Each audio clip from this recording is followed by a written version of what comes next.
Hello, everybody. I'm back. Me and my buddy Noodle, or Rocket, whatever. I call him both, so he'll answer to either one. Yeah, we're excited for this episode. This is a good one, man. I did a lot of research on this. Um, there's a lot of years of different stuff to sort through. You're talking about 45 years of active investigation on this case or more. Actually, it might be more now. I haven't really looked to that to be specific about it. But anyhow, long story short, we're looking at we're gonna do us an episode on DB Cooper today. And I hope that you guys are happy with the findings and everything that I've done. I mean, I was really meticulous with it. I went through a lot. So, it's all for entertainment purposes, for everybody's entertainment.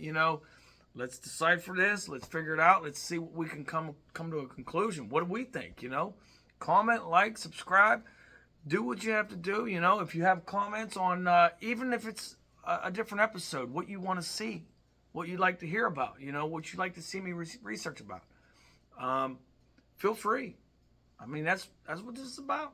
Hey, we're like-minded people. Well, maybe not completely like-minded. Everybody has their own mind. But the point is,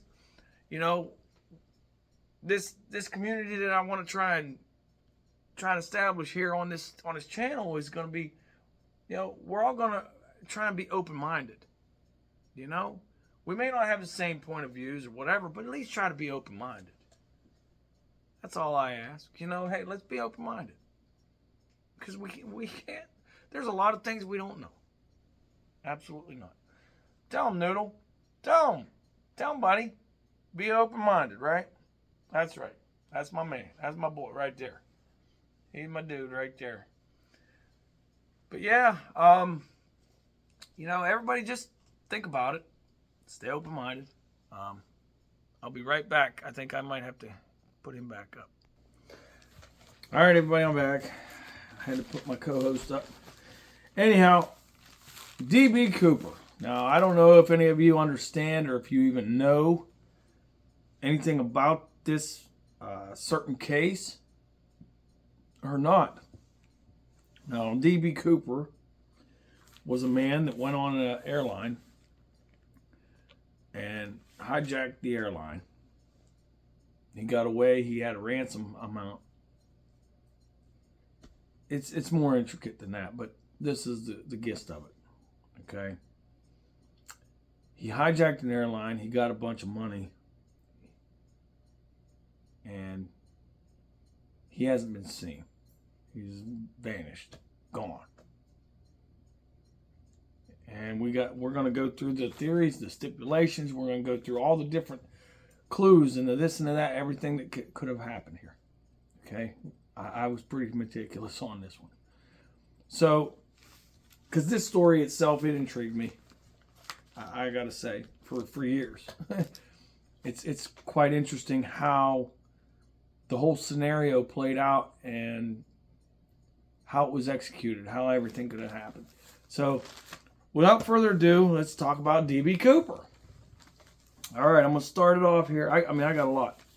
DB Cooper is an unidentified man who hijacked Northwest Orient Airlines Flight 305, a Boeing 727 aircraft in the United States airspace on November 24th, 1971.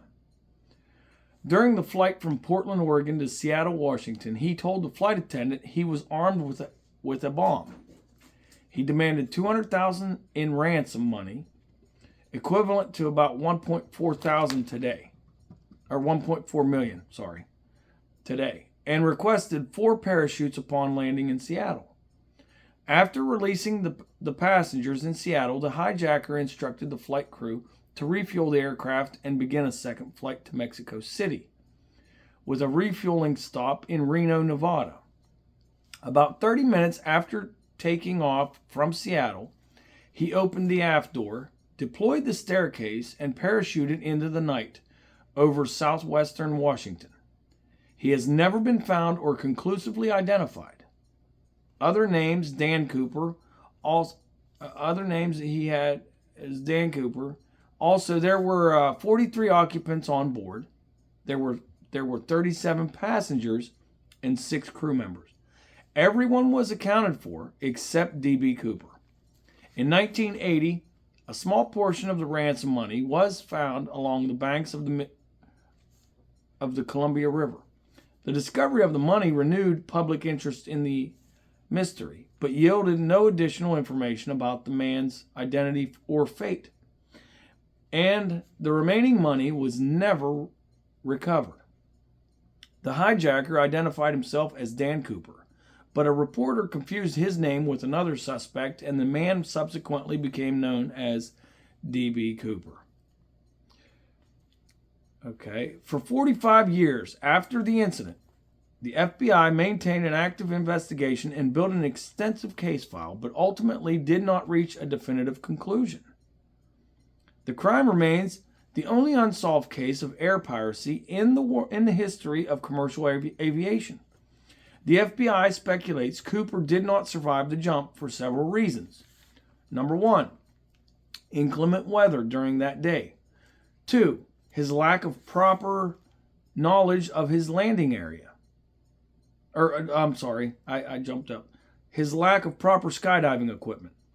Number 3, the heavily wooded area he jumped into. Number 4, his lack of knowledge of his landing area. And number 5, disappearance of remaining ransom money. Suggests it was never spent. In July 2016, the FBI officially suspended active investigation of the Northwest hijacking case. Although reporters, enthusiasts, investigators, and amateur sleuths continue to pursue numerous theories for Cooper's identity, success, and fate. Cooper's hijacking and several imitators in the following year led to rapidly making major changes for commercial aviation and stricter airport security measures. Metal detectors were installed, baggage inspection became mandatory, and passengers who paid cash for tickets on the day of departure were selected for additional scrutiny. All due to this man. Think about that. This was a big deal. This was a big case, which is why there's a lot of notes. So let's get going, because this is going to be a while. It's going to take I might have to do this in 2 sessions. I don't know. We're going to have to see, though. Anyway, where did I leave it off? Oh, the scrutiny. Okay. Boeing 727s were retrofitted with eponymous Cooper vanes, specifically designed to prevent the aft air staircase from being lowered in flight due to that case. By 1973, aircraft hijacking incidents had decreased as the new security measures successfully dissuaded would-be hijackers whose only motive was money. Makes sense. They really stepped their game up after this case. I can guarantee you that. On Thanksgiving Eve, November 24th, 1971, a man carrying a black case approached the flight. Now we're going into the beginning of this. We're going to go ahead and do that. On Thanksgiving, November 24th, 1971, a man carrying a black case approached the flight counter of Northwest Orient Airlines in Portland International Airport. Using cash, the man bought a one-way ticket on Flight 305, a 30-minute trip north to Seattle Airport. On the ticket, the man listed his name as Dan Cooper.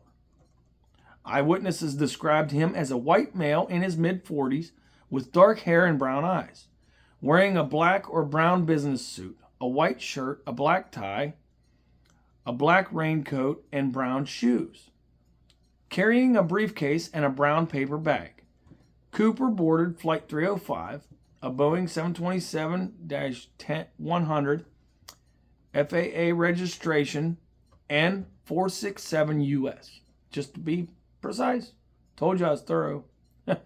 Anyways, Cooper took seat 18E in the last row and ordered a drink, bourbon and 7-Up, with a crew of 6 and 37 passengers aboard. Flight 305 left Portland on schedule at 2:50 p.m. Pacific Standard Time.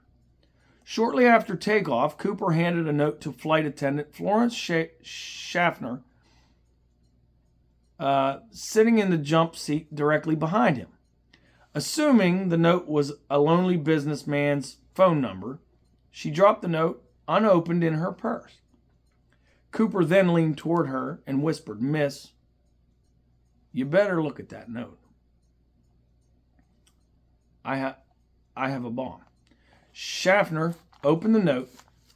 In all capital, neatly printed letters with a felt pen, Cooper had written, "Miss, I have a bomb in my briefcase, and I want you to sit with me." Schaffner returned the note to Cooper, sat down as requested, and quietly asked to see it. He opened his briefcase, and she saw 2 rows of 4 red cylinders, which she assumed was dynamite. Attached to the cylinders were a wire and a large cylindrical battery. Cooper then closed the briefcase and told Schaffner his demands. She wrote a note with Cooper's demands, brought it to the cockpit, and informed the flight crew of the situation. Captain William A. Scott directed her to remain in the cockpit for the remainder of the flight and take notes of events as they happened. He then contacted Northwest Flight Operations in Minnesota and relayed his demands. He requested $200,000 in a knapsack by 5 p.m. He wants 2 front parachutes and 2 back parachutes, or 2 mains and 2 reserves. He wants the money in negotiable American currency by requesting 2 sets of parachutes. He implied that he planned to take a hostage with him, thereby discouraging authorities from supplying non-functional equipment. With Schaffner in the cockpit, flight attendant Tina Mucklow sat next to Cooper to act as a liaison between him and flight crew in the cockpit. He then made additional demands. Number 1, upon landing in Seattle, the fuel trucks must meet the plane and all passengers must remain seated while she brought the money aboard. He said he would then release the passengers after he had the money. The last items brought aboard would be the 4 parachutes. Seems like he's got his stuff figured out, huh? Well, Captain Scott informed Seattle Tacoma Airport Air Traffic Control of the situation, who contacted local police and the FBI. The passengers were told their arrival in Seattle would be delayed because of a minor mechanical difficulty. Donald Nyrop, the president of Northwest Orient, authorized payment of the ransom and ordered all employees to cooperate with the hijacker and comply with his demands. For approximately 2 hours, Flight 305 circled Puget Sound to give Seattle police and FBI sufficient time to assemble Cooper's ransom money and parachutes and mobilize emergency personnel. During the flight from Portland to Seattle, Cooper demanded Mucklow remain by his side at all times. She later said that appeared familiar. That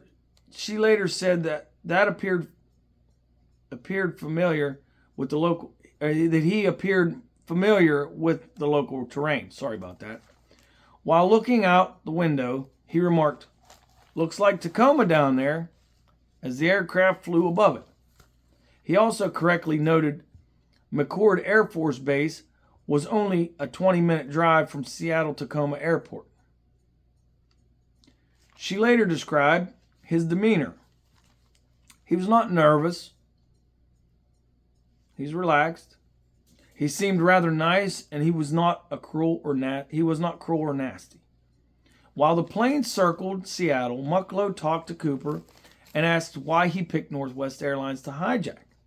He laughed and replied, "It's not because I have a grudge." Then explained that the flight simply suited his needs. He asked where she was from. She answered that she was originally from PA but was living in Minneapolis at the time. He responded that Minnesota was very nice country. She asked where he was from, but he became upset and refused to answer. He asked if she smoked and offered her a cigarette. She replied that she had quit but accepted the cigarette. I can imagine she probably needed one at that point. So, here we go. FBI records noted that Cooper briefly spoke to an unidentified passenger while on the plane over Seattle. In his interview with FBI agents, passenger George Labissonier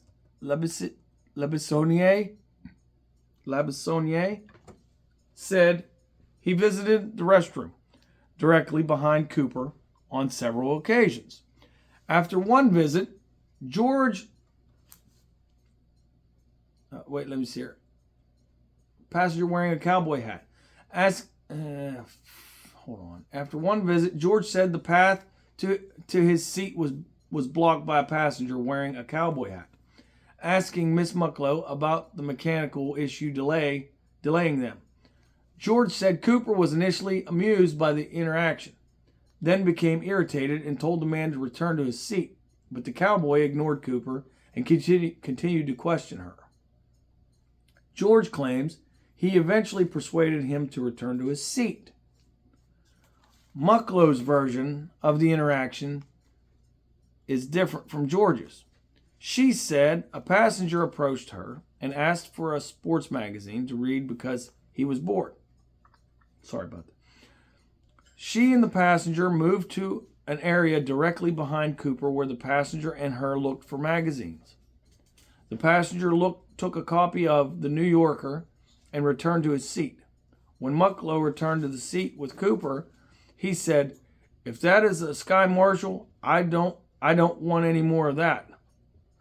Despite his brief interaction with Cooper, the cowboy was not interviewed by the FBI and was never identified. Isn't that something? The $200,000 ransom was received from Seattle First National Bank in a bag weighing approximately 19 pounds. The money, 10,000 unmarked $20 bills, most of which serial numbers beginning with L indicating issuance by the Federal Reserve Bank of San Francisco. Seattle police obtained 2 front reserve parachutes from local skydiving school and 2 back main parachutes from a local stunt pilot. Around 5:24 p.m. Pacific Standard Time, Captain Scott was informed the parachutes had been delivered to the airport and notified Cooper they would be landing soon. At 5:46 p.m. Pacific Standard Time, Flight 305 landed at Seattle-Tacoma Airport with Cooper's permission. Scott parked the aircraft on a partially lit runway away from the main terminal. Cooper demanded only one representative of airline approach the plane with parachutes and money, and only entrance and exit would be through the aircraft's front door via mobile air stairs. So he was limiting his chance of getting caught up and somebody popping him on. Northwest Orient's Seattle operations manager, Al Lee, was designated to be the courier. To avoid possibility that Cooper might mistake Lee's airline uniform for that of a law enforcement officer, he changed into civilian clothes for the task. With the passengers remaining seated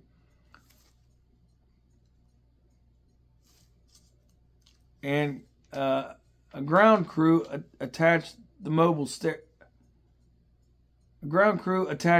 staircase per Cooper's directive. Mucklows exited the aircraft through the front door and retrieved the ransom money.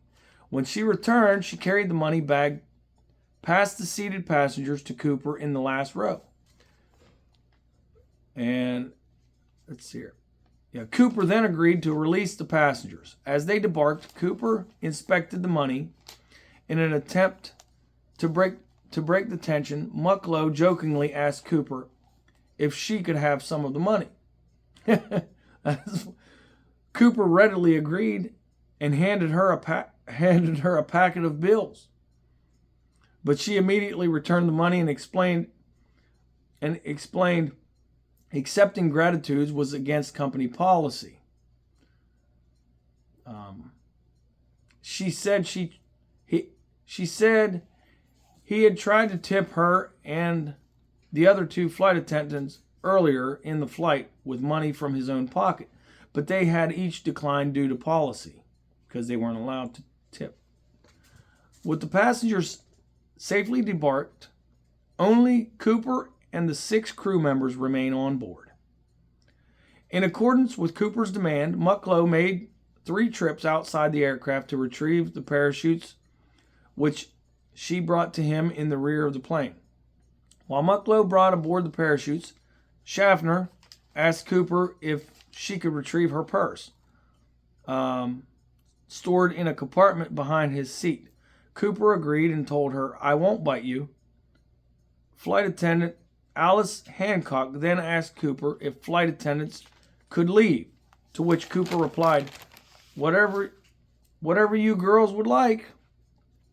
So Hancock and Schaffner debarked. When Mucklow brought the last parachute to Cooper, she gave him printed instructions for using the parachutes, but Cooper said he didn't need them. A problem with the refueling process caused the delay, so a second truck and then a third were brought to the aircraft to complete the refueling. During the delay, Mucklow said Cooper complained the money was delivered in a cloth bag instead of a knapsack, as he had directed, and he now had to improvise a new way to transport the money. So he's getting a little fired up about that, which I guess that would be frustrating for you in that kind of situation.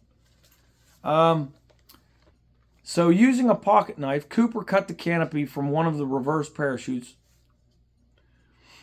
and stuffed some of the money into the empty parachute bag. An FAA official requested a face-to-face meeting with Cooper aboard the aircraft, but Cooper denied the request. So Cooper became impatient, saying, "This shouldn't take so long, and let's get this show on the road." He then gave the cockpit crew his flight plan and directives, a southeast course toward Mexico City at the minimum airspeed possible without stalling the aircraft, approximately 100 knots, which would be 185 kilometers per hour or 115 miles per hour, at a maximum 10,000 feet or 3,000 meters altitude.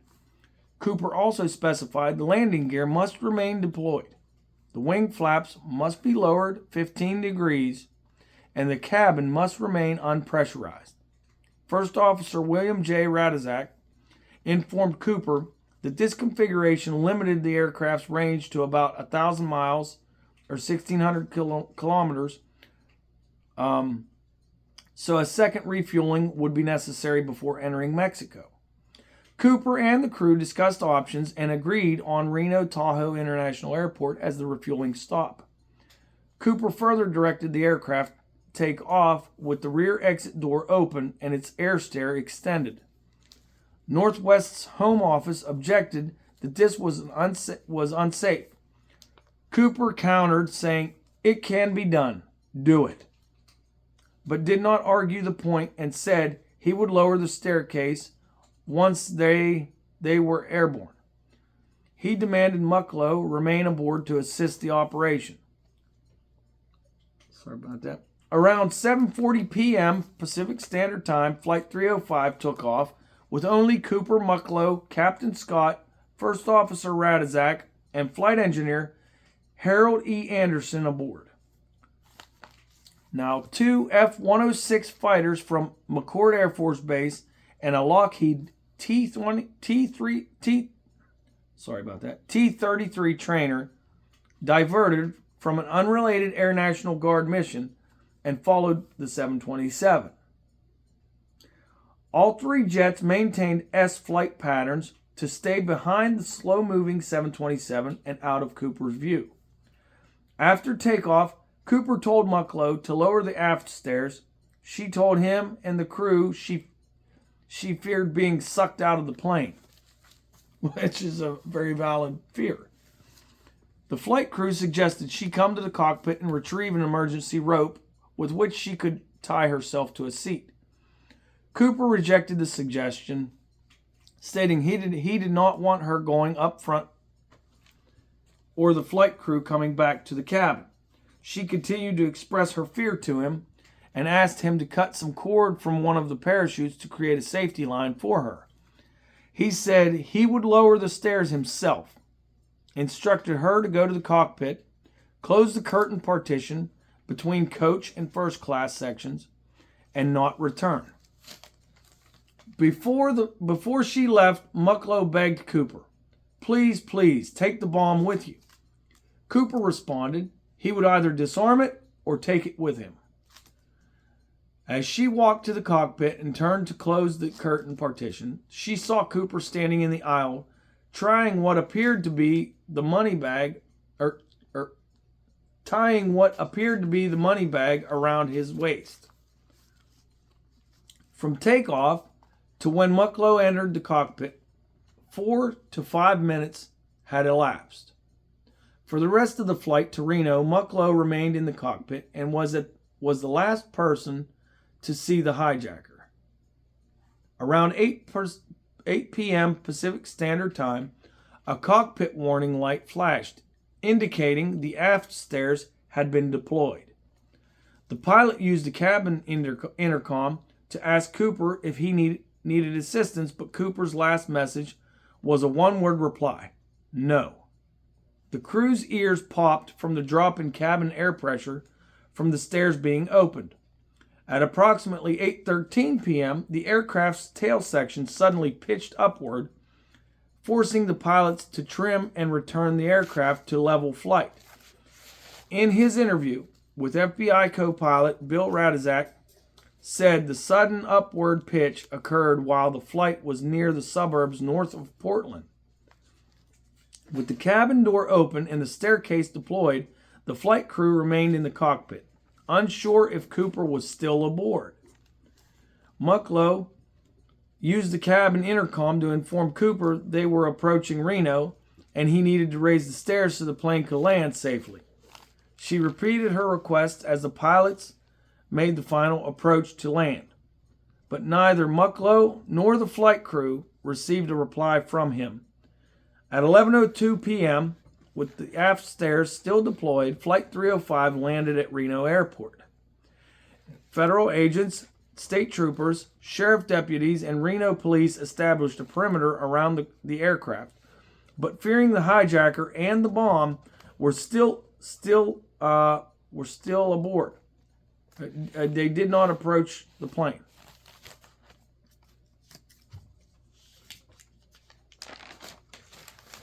So, now, Captain Scott searched the cabin, confirmed Cooper was no longer aboard, and after 30 minutes, searched an FBI. After 30 minutes, an FBI bomb squad declared the cabin safe. In addition to 66 latent fingerprints aboard the plane, FBI agents recovered Cooper's black clip-on tie, his tie clip, and 2 of the 4 parachutes, one of which had been opened and had 3 shroud lines cut from the canopy. FBI agents interviewed eyewitnesses in Portland, Seattle, and Reno and developed a series of composite sketches. Local police and FBI agents immediately began questioning people, acting on the possibility the hijacker may have used his real name or the same alias in a previous crime. Portland police discovered and interviewed a Portland citizen named D.B. Cooper. The Portland Cooper had a minor police record, but was quickly eliminated as a suspect. In his rush to meet a deadline, reporter James Long confused the man with the name used by the hijacker. United Press International Wire Service reporter Clyde Jabin republished Long's error, and other media sources repeated the error.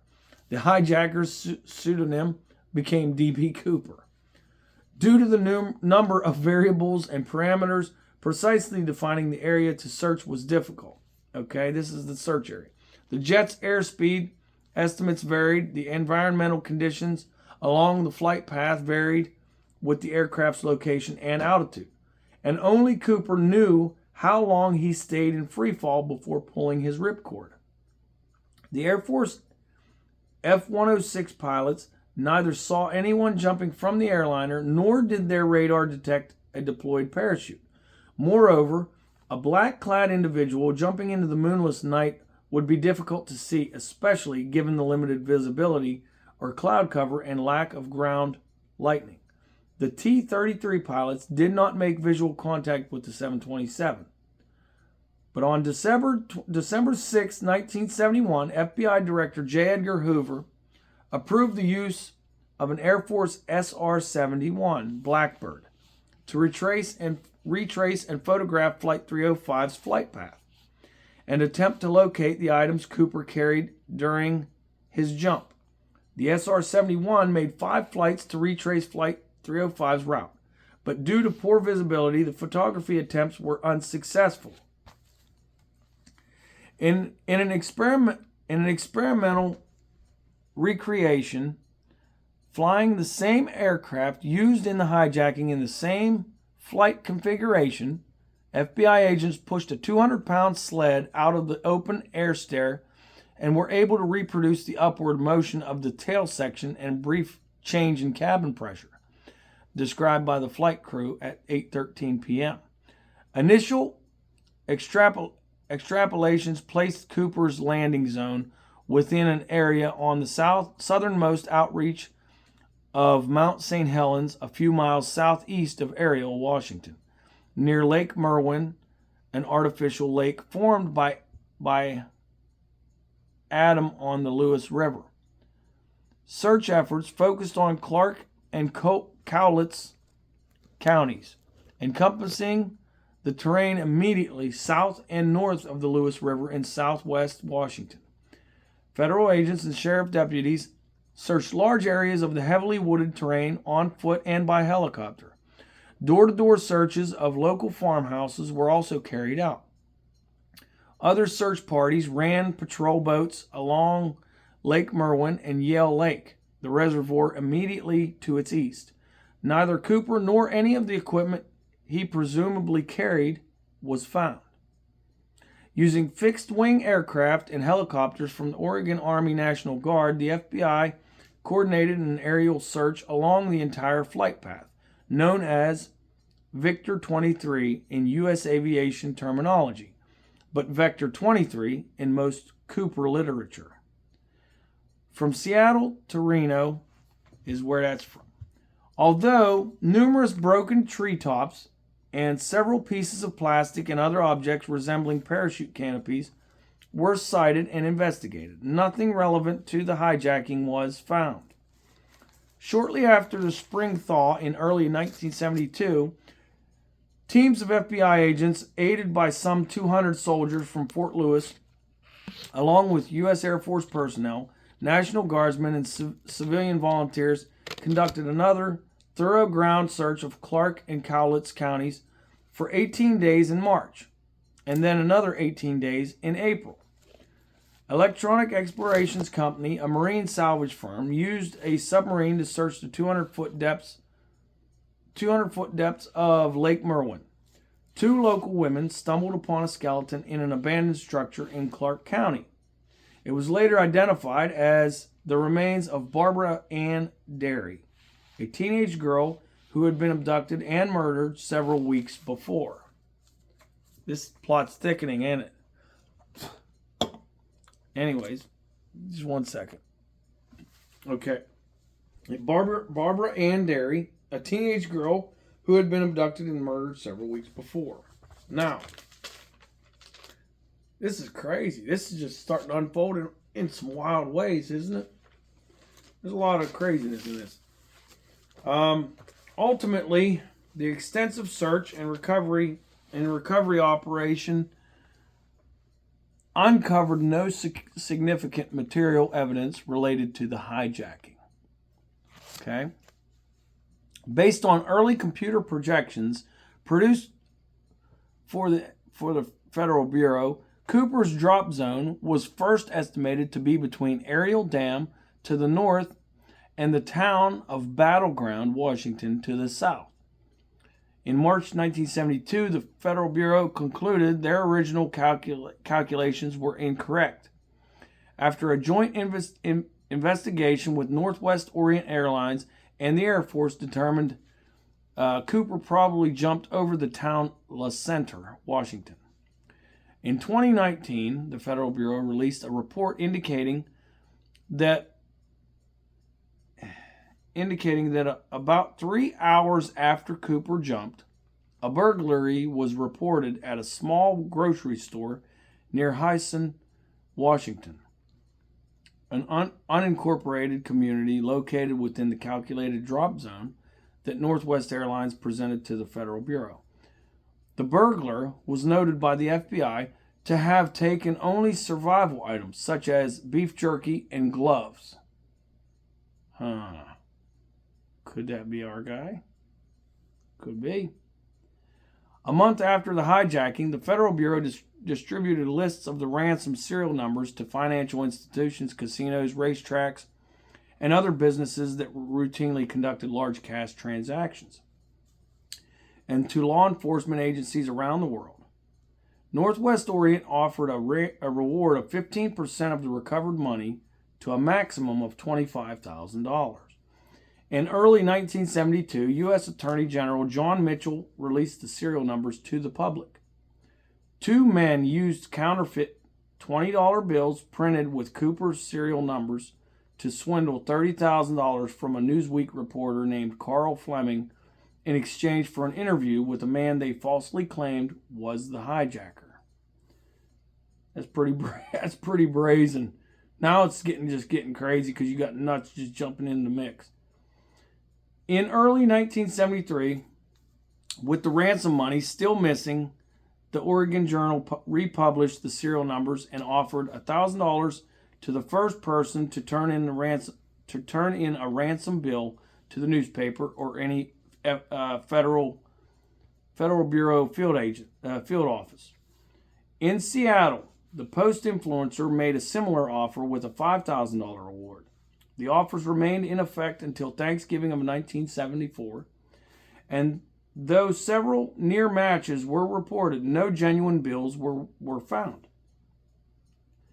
In 1975, Northwest Orient's insurer, Global Indemnity Company, compiled with an order from Minnesota Supreme Court and paid the airlines a $180,000 claim on the ransom money. Okay.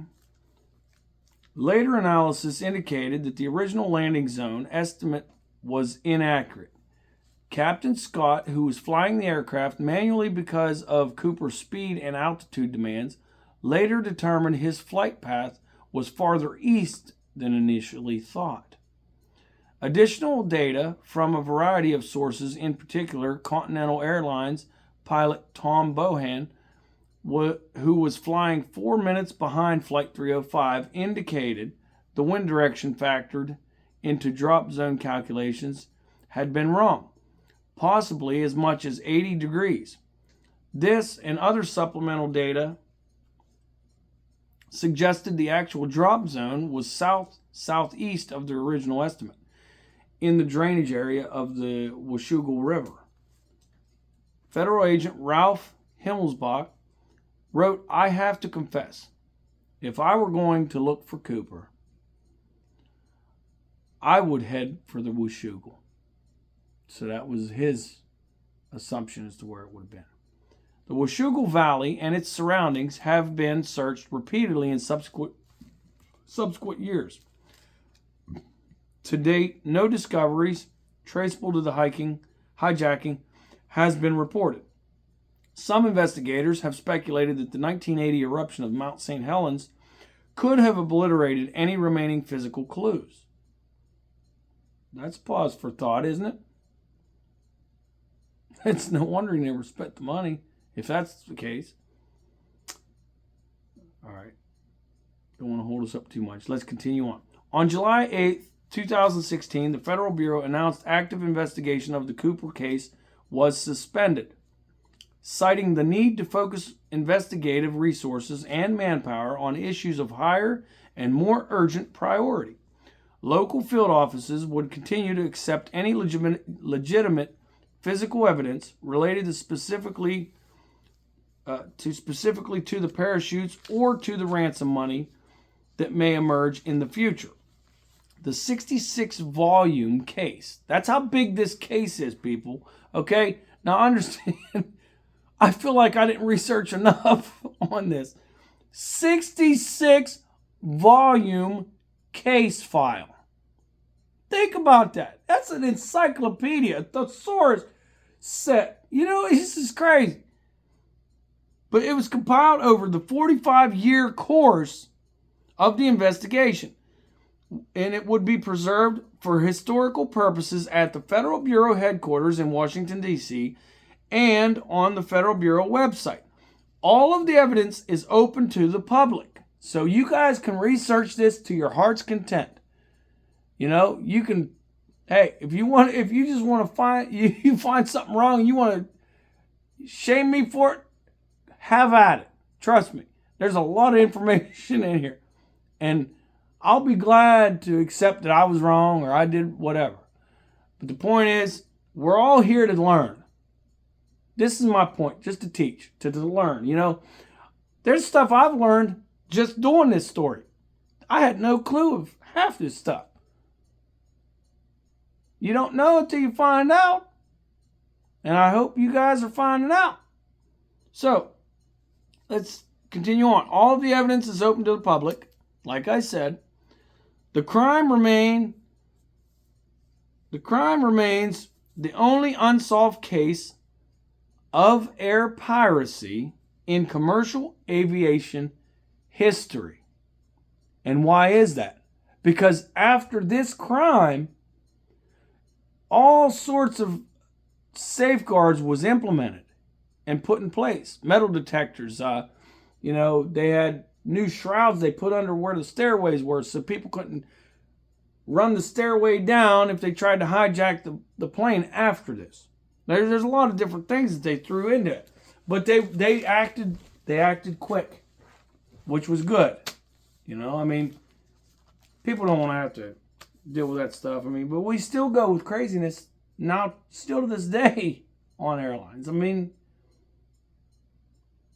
it's just crazy. It's insane.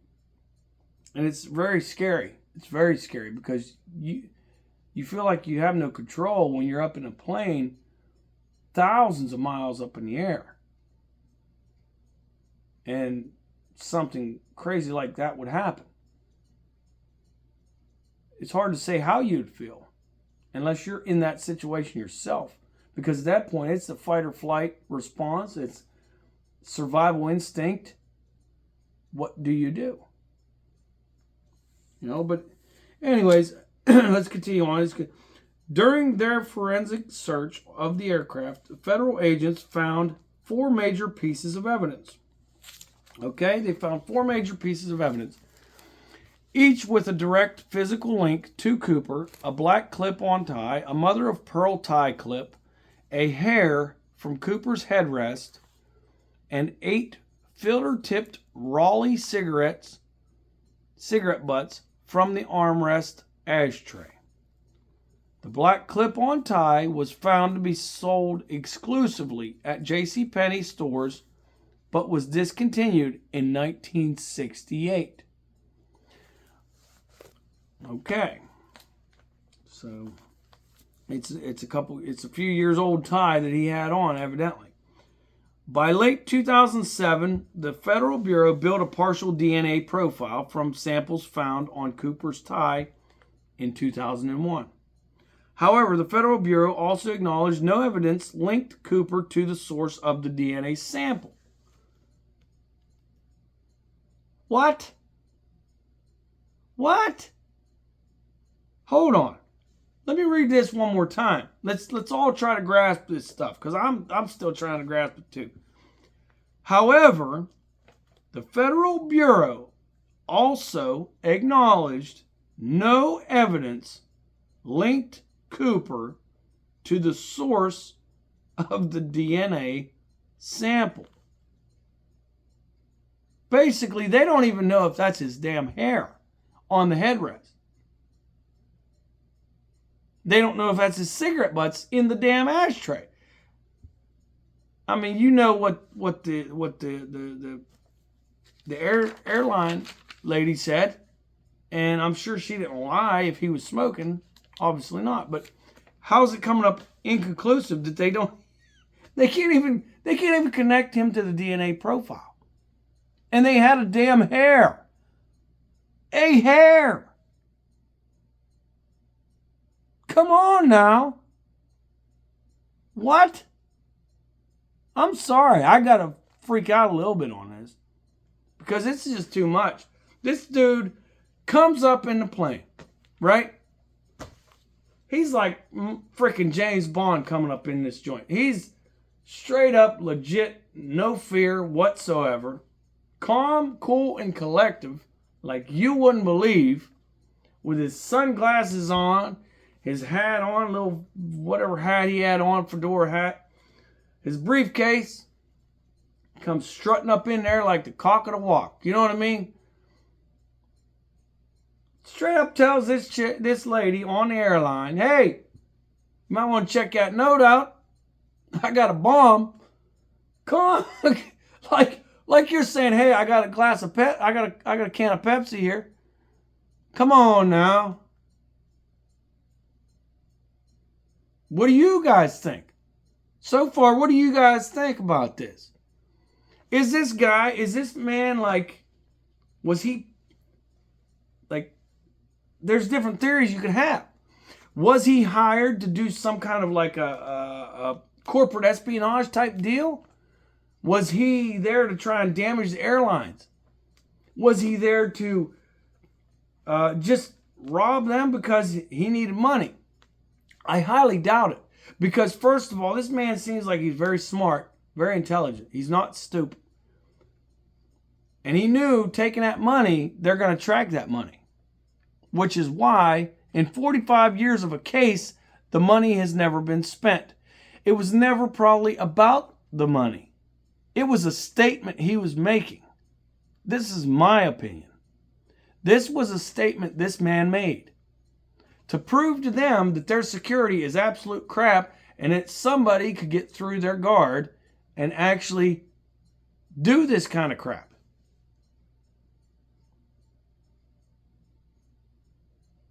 I think that's what it was. My point, that's one of the ideas I have anyways. Was he ex-military? You know, because of some of the knowledge and stuff. First of all, they're talking about this man not having knowledge about parachutes and blah, blah, blah. First off, how do you know he's not throwing you off saying, hey, man, he took the dummy parachute, right?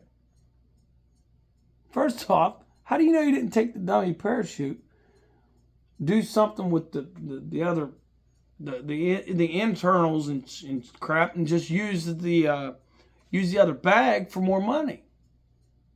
Very possible. He could have easily done that, because he probably knew it was a dummy parachute. If he told the waitress he didn't need instructions for the parachutes, obviously this man knows a little bit about parachutes. So if he knows about parachutes, let's come to a conclusion. What does that narrow it down to? It narrows it down to him either being ex-military or a skydiver or stunt diver or something like that, in that line of reasoning. Narrows it down pretty quick, doesn't it? So gnaw on that for a minute.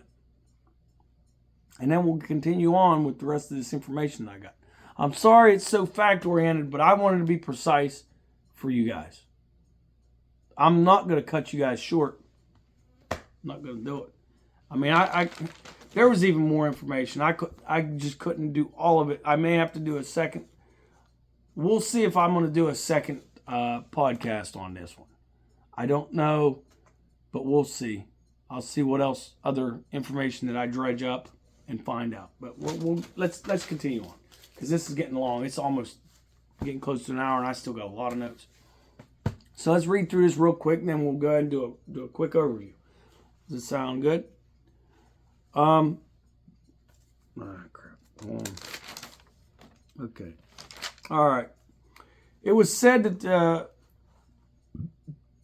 excuse me. Hold on. Heartburn. It was said that the federal special agent,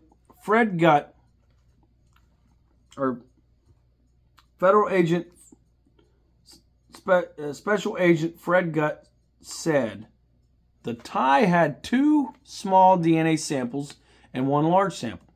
It's difficult to draw firm conclusions from these samples. The FBI also made public a file of previously unreleased evidence, including Cooper's ticket, composite sketches, fact sheets, and posted a request for information about Cooper's identification. In March of 2009, a group of citizen sleuths using GPS imagery and other technologies unavailable in 1971 began reinvestigating components of the case. Known as the Cooper Research Team, the group included paleontologist Tom Kay from the Burke Museum of Natural History and Culture in Seattle, scientific illustrator Carol Abrazinkas, and metallurgist Alan Stone. Although CRT obtained little new information about the buried ransom money or Cooper's landing zone, they found, analyzed, and identified hundreds of organic and metallic particles on Cooper's tie. Using electron microscopy, the CRT identified Lycopodium spores, the source of which was likely pharmaceutical. The team also found minute particles of unalloyed titanium on the tie, along with particles of bismuth, antimony, cerium, strontium, sulfide aluminum, and titanium antimony alloys. The metal and rare earth particles suggested Cooper may have worked for Boeing or another aeronautical engineering firm at a chemical manufacturing plant or at a metal fabrication and production facility. The material with the most significance, explained Kay, was the unalloyed titanium. In the 1970s, the use of pure titanium was rare and would only be used in aircraft fabrication facilities or at chemical companies combining titanium and aluminum to store extremely corrosive substances. The cerium and strontium sulfide were used by Boeing's supersonic transport development project and by Portland factories in which cathode ray tubes were manufactured, such as Teledyne and Tektronix. Cooper researcher Eric Eulis has speculated the titanium antimony alloys are linked to REMCRU Titanium Incorporated, a metals manufacturer and Boeing contractor. FBI agents found 2 hair samples in Cooper's seat, a single strand of limb hair on the seat and a single strand brown Caucasian head hair on the headrest. The limb hair was destroyed after the FBI crime laboratory determined the sample lacked enough unique microscopic characteristic to be useful. However, the FBI crime laboratory determined the head hair was suitable for future comparison and preserved the hair on a microscopic slide. During their attempts to build Cooper's DNA profile in 2002, the FBI discovered the hair sample had been lost in the armrest ashtray. FBI agents found 8 raw Raleigh cigarette butts. These were sent to FBI crime laboratory to search for fingerprints, but investigators were unable to find fingerprints and returned the butts to the Las Vegas field office. In 1998, the FBI sought to extract DNA from the cigarette butts, but discovered the butts had been destroyed while in custody of the Las Vegas field office. On February 10, 1980, 8-year-old Brian Ingram was vacationing with his family on the Columbia River at a beachfront known as Tina Bar, about 9 miles downstream from Vancouver, Washington, and 20 miles southwest of Ariel. As he raked the sandy riverbank to build a campfire, he uncovered 3 packets of the ransom cash, totaling around $5,800. The bills had disintegrated from lengthy exposure to the elements, but were still bundled in rubber bands. FBI technicians confirmed that the money was indeed a portion of the ransom. 2 packets of $120 bills each, and a third packet of 90, all arranged in the same order as when given to Cooper. The discovery launched several new rounds of conjecture and ultimately raised more questions than it answered. Initial statements by investigators and scientific consultants were founded on the assumption the bundled bills washed freely into the Columbia River from one of its many connecting tributaries. An Army Corps engineer hydrologist noted the bills had disintegrated in a rounded fashion and were matted together, indicating they had been deposited by river action as opposed to having been deliberately buried. That conclusion, if correct, supported the hypothesis that Cooper had not landed near Lake Merwin nor any tributary of the Lewis River, which feeds into the Columbia well downstream from Tina Bar. It also lent credence to supplemental speculation the drop zone was near the Washougal River, which merges with the Columbia upstream from the site. The free-floating hypothesis presented difficulties. It did not explain the 10 bills missing from one packet, nor was there an explanation for how the 3 packets would have remained together after separating from the rest of the money. Physical evidence was incompatible with geological evidence. Himmelsbach wrote, free-floating bundles would have washed up on the bank within a couple years of the hijacking. Otherwise, the rubber bands would have long since deteriorated. Geological evidence suggested the bills arrived at Tina Bar after 1974, the year of the Corps of Engineers dredging operation on that stretch of the river. Geologist Leonard Palmer of Portland State University found 2 distinct layers of sand and sediment between the clay deposited on the riverbank by the dredge and the sand layer in which the bills were buried, indicating that the bills arrived long after dredging had occurred and been completed. In late 2020, analysis of diatoms found on the bills suggests the bundles found at Tina Bar were not submerged in the river or buried dry at the time of the hijacking on November 71. Only diatoms that bloom during springtime were found, placing the date range that the money entered the water at least several months after the heist. In 1986, after protracted negotiations, the recovered bills were divided equally between Brian Ingram and Northwest Orient's insurer, Royal Globe Insurance. Ingram sold 15 of his bills at auction in 2008 for $37,000. As of the time of 2022, that would be $50,290 equivalent. The Columbia River ransom money remains the only confirmed physical evidence from the hijacking found outside the aircraft. During the heist, Cooper demanded and received 2 main chutes and 2 reserve chutes.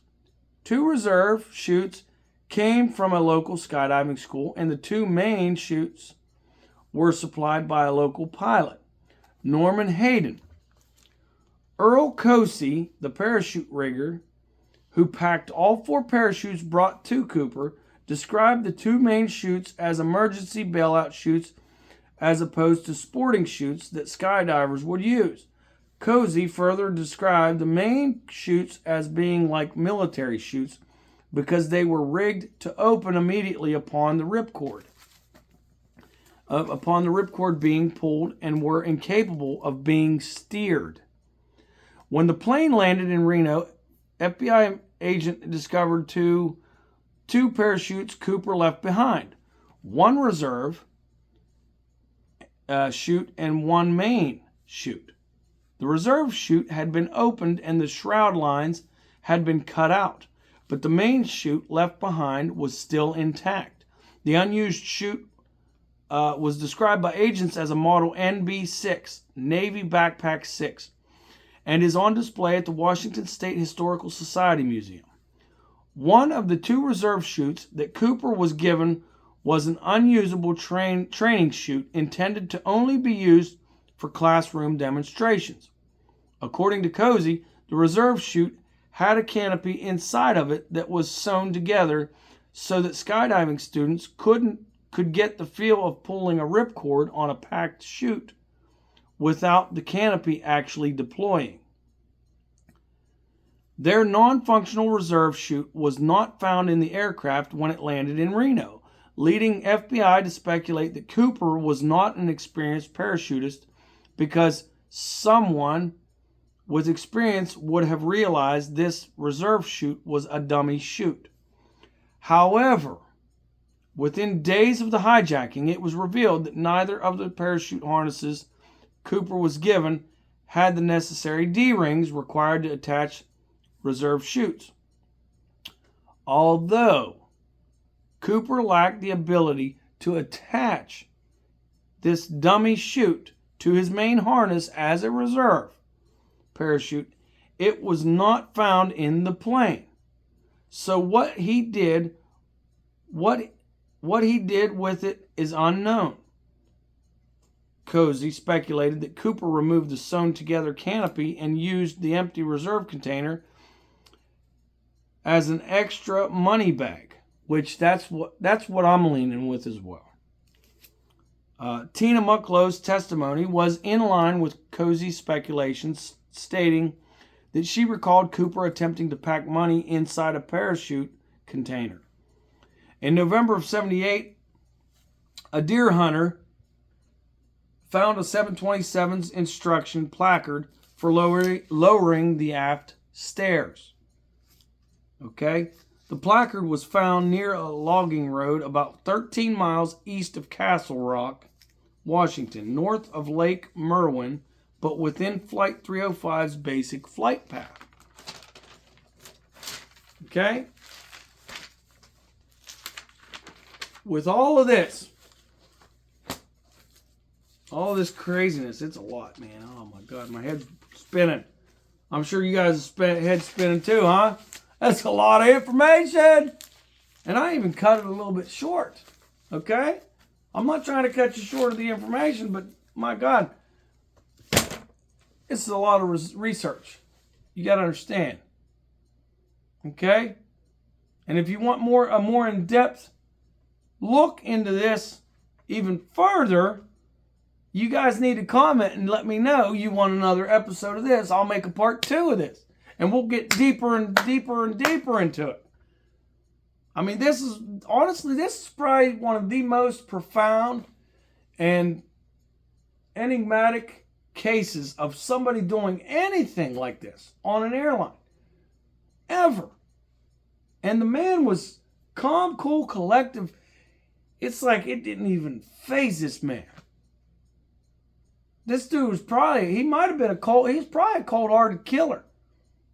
I'm going to say he may have been ex-special forces, something, black ops, who the heck knows? I don't, but I'm going to tell you right now, this man, the way his demeanor, his attitude, the way that he carried himself, the nuance of it, I'm going to say right now, this man, I don't know, he got some skill sets. I'm going to say that.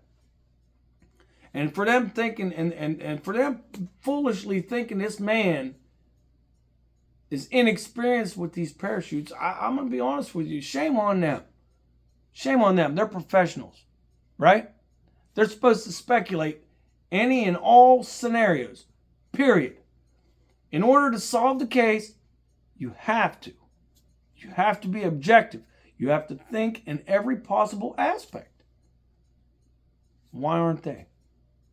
And I'll be honest with you, at that time, the conception of all this stuff happened, and the 45 years that followed, I think that's the downfall of it. They weren't being objective. They weren't trying to be open-minded and thinking of other things, thinking outside of the box. That's how problems get solved. How many times has a problem been solved because people think outside of the box? Let's be honest. Let's be real with each other, man. Let's be 100% here. Okay? I want you guys to comment, like, subscribe. I want you to, I want to keep doing this stuff for you guys. I want to do it. I love doing it for me. And I'm going to probably keep doing it for me. I'm not doing this for monetary gain or anything like that. I'm not getting nothing from this. I'm getting the joy and the happiness of me doing this and being able to spread some knowledge to other people. Let's all try to do that. Let's all try to make this world a better place. Even if it's just the slightest little bit that you do. We can all do it. Let's all be positive, man. Let's live a happy life. Let's go on and laugh and, help each other out if we need it. You see somebody down along the road or something, they're down on their luck. Hey, throw them some change, throw them a quarter, throw them $1, throw them whatever you got. Anything helps that person. We're all in this game of life together. So let's act like it. Let's be good neighbors, good friends, good cousins, good brothers, good husbands and wives. Let's do that. Life's too short not to. That's a fact. Just trying to give you drop a little knowledge on you there before we cut out here. Anyhow, I digress. I hope you guys love this one because, man, I had fun working on this. It took some time. It was a bear. But I loved it because this story, it reads like a James Bond movie. For real. And they literally have movies about it. Look it up. You'll find one. And hopefully after you find out the stuff that I told you, you'll be able to pinpoint, if you watch one of those movies, you'll be able to pinpoint the BS that they got going on in it, if any. Okay? You'll be able to say whether it's accurate or not, for the most part. But anyways, I feel blessed. Every day's a blessing. We wake up, we get up, we move. Count our blessings. Don't overlook it. Live life to the fullest and do the best you can. That's what I'm doing right now. I'm trying to bring knowledge to you. Even if it's just a little bit. You might have knew everything about this. Hopefully there's one thing you didn't. Hopefully there's one thing you didn't. But everybody, I'm going to do all kinds of different types of episodes, okay? I know as of right now, this is the fifth episode, I think it is. I've done a lot of them in this type of format, setting, all right? But you got to understand, I'm going to do all kinds of episodes. I'm going to do instructional videos on how to build survival equipment, on how to I'm planning on doing one on how to build a windmill. A personal windmill to help you in survival.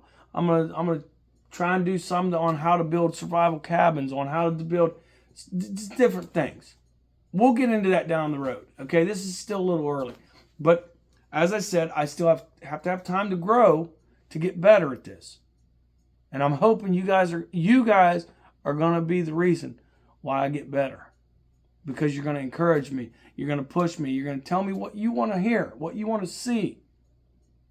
Because otherwise, I'm going to be lost in the dark. And I'm going to be grasping at straws. Saying, hey, man, what do I got to do? But I appreciate every one of you that watched this video. That means a lot to me. And I hope you continue to watch. Let's continue on this journey together. Me and my trading posters. I hope you all have a great time. And I'll see you on the next one. If you have any likes that you want, any preferences, I should say, that you want, let me know. I'm dead serious. I will read my comments. I will look through all this. And I really appreciate all you that watch. So please comment. Don't be shy. There's no wrong and right answers. There's no wrong and right comments. There's only your comment. What do you want to say? Do you want to say that this video was crap? Okay. Well, go ahead. It's freedom of speech. Say what's on your mind. You ain't going to offend me. Hey, let me tell you something. My skin's tough as nails. You know what I mean? I can handle it. And I got to appreciate everybody's point of view. Everybody's, whether I like it or not. But if you don't like what I'm doing, I hope that I can get to the point where you do. And I'll try to make it that way. So every one of you out there, thank you. Thank you from the bottom of my heart for watching my videos. You have a great one. Until next time. Bye.